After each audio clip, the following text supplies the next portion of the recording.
sebelumnya turut berduka cita untuk almarhum ya. Iya, Sebagai sama-sama, sahabat terima mungkin kasih. bisa sedikit cerita Bang, almarhum gimana sih mungkin kronologis terakhirnya Bang? Oke, kalau kronologis terakhir, jadi saya itu dihubungi oleh Azriel, anak dari bang saya. Itu saya baru buka handphone tuh jam 3 setelah saya pulang kerja gitu ya.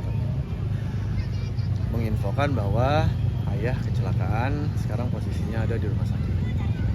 Terus saya langsung ke rumah sakit. Sampai saya rumah sakit, kondisi abang memang sudah tidak sadarkan diri dan sudah ada dengan alat-alat penanganan khusus dari rumah sakit itu. Sedangkan untuk kronologisnya sendiri, menurut saksi dari orang-orang yang membawa abang saya dari lokasi kejadian menuju ke rumah sakit, itu adalah Bang Geri itu oleng motornya dan menabrak pohon, dan yang sangat disesalkan juga, saya kesel juga, beliau itu kadang-kadang males buat menggunakan helm, itu aja sih. Itu kejadian pukul jam berapa Bang? Malam? Kalau saya dirunut based on kejadian itu, saya baru telepon. Kemungkinan mungkin kejadiannya itu mungkin jam 1:30 atau jam 2 kejadian, terus habis itu dibawa ke rumah sakit sama orang sekitar gitu, orang dari sekitar situ. Itu sih. Bang tadi juga ikut turun ke liang lahat karena mungkin sangat dekat dengan almarhum. Iya, enggak, kalau itu sih ada cerita, maksudnya saya nggak nganggap cerita lucu sih gitu, cuman dua-duanya udah mendahului saya. Kebetulan sama di tahun ini juga. Yang pertama adalah Gatot keyboardnya si Ungu waktu itu, yang sekarang saya ditinggal sama abang saya. Jadi kita memang kalau bercanda-bercanda gitu kan, bercanda-bercanda sering, ayo yang belakangan sholatin ya, kafanin ya, mandiin ya, kayak gitu. Maksudnya ya berusaha menepati janji aja sih. Maksudnya yang waktu itu Gats juga, Gatot keyboardis Ungu juga kayak gitu juga. Alhamdulillah saya bisa mengantarkan sampai ke liang lahat juga.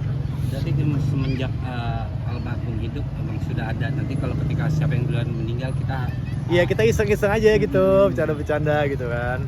Apalagi kalau ya terutama kalau salah satu dari kita sakit, sakit lo, makanya bandel sih lo hidup lah. Udah ada. Itu maksudnya lingkup ya, kalau dibilang secara umum bercandanya serem banget sih. Cuman ya gitu aja sih, maksudnya emang udah sempet ngomong, ayo siapa yang belakangan urus yang duluan ya, kayak gitu-gitu aja sih.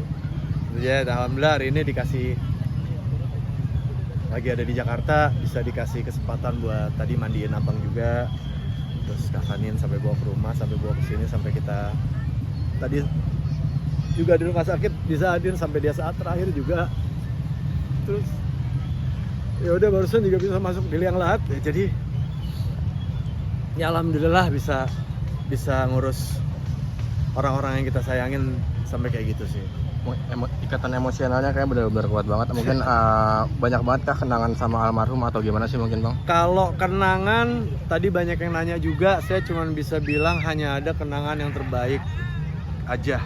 Karena kita berantem juga kagak pernah, berselisih juga kagak pernah gitu. Kalau dibilang suka duka bersama, kita lebih sering pas lagi susahnya gitu. Lagi dukanya kita sama-sama gitu kan.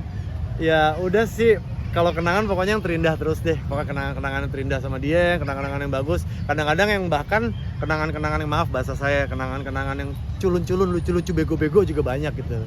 Cuman ya faktanya itu sih, memang saya sama dia bisa jadi disaksikan juga banyak, memang nggak pernah bukan hampir sih, tidak pernah berselisih sih gitu.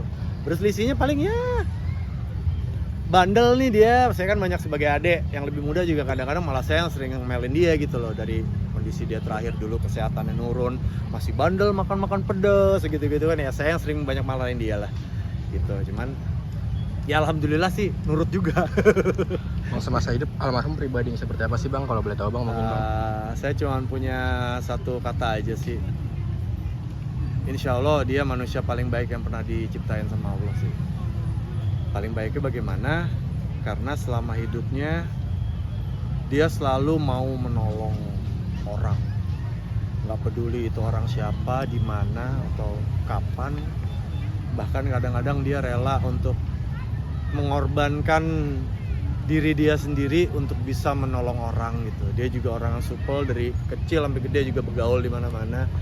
Orang juga banyak respect sama dia bukan karena hal-hal yang negatif juga gitu, tapi karena memang orangnya asik gitu loh, orangnya enak, terus supel juga, bergaul di mana-mana.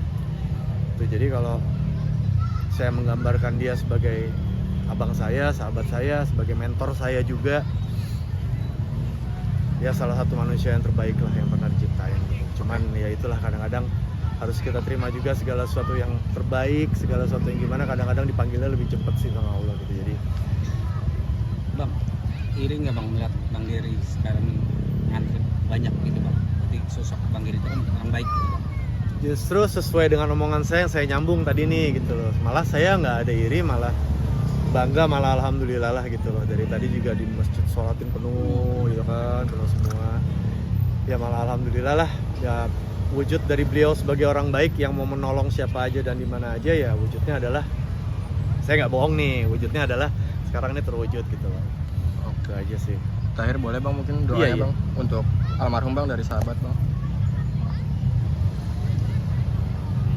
Kata-kata apa nih bro? Doa terbaik untuk Oh, kalau doa almarhum. terbaik sih insya Allah Bang Dery husnul khotimah, sudah tidak sakit lagi, menuju ke tempat yang lebih baik.